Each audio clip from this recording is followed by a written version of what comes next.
Warriors go up 3-1 versus Houston. Does this come to a surprise? Hell no. The Warriors, they're experienced. They have veterans. They have champions. They know how to get it done. Jimmy, Steph, they look like a great duo right now. They're just taking turns doing whatever they need to do to dominate the other team. Now, as far as Houston, they're inexperienced. They're young. They're puppies. They don't know what to do. They're out there trying to figure things out on the fly. They don't have a go-to scorer who can really close the deal for them when they really need it to happen in the fourth quarter, and they need a bucket. They don't have that.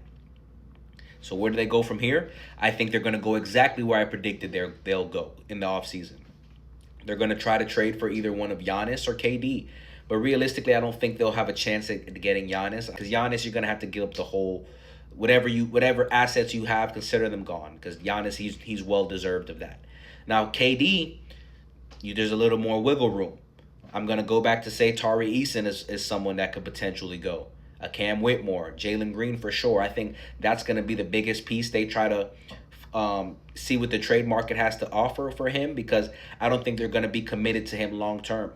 Because what he showed in his first round of the playoffs, he's definitely a more capable player offensively than he's shown, but he's too inconsistent, and he has to work on that.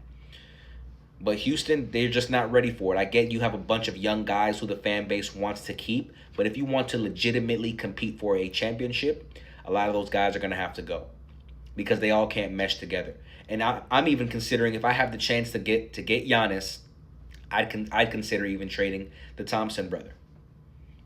If I have to give him up to get Giannis, I'm doing it. I don't think twice, because I also love the future the Thompson brother can potentially have, but Giannis is a proven champion, and if I get him, he changes my franchise overnight. So if that's what it has to be, it has to be that. But otherwise, if you can't get Giannis, then you need to try to go get KD, because you won't have to give up as much, and he can be that guy that really closes the deal for you when you play these teams and you really need a bucket or you need a guy to bring it home. He can be that guy still. I don't want to hear about how old he is and he can't lead. You don't need him to lead, you guys.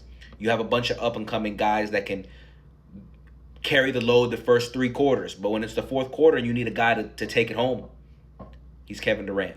And he'll get that job done still to this day, even at his age. So put some respect on his name and still acknowledge that he is still a great player in this league. He just needs a situation that's going to benefit him. And that might be Houston. We'll see what happens.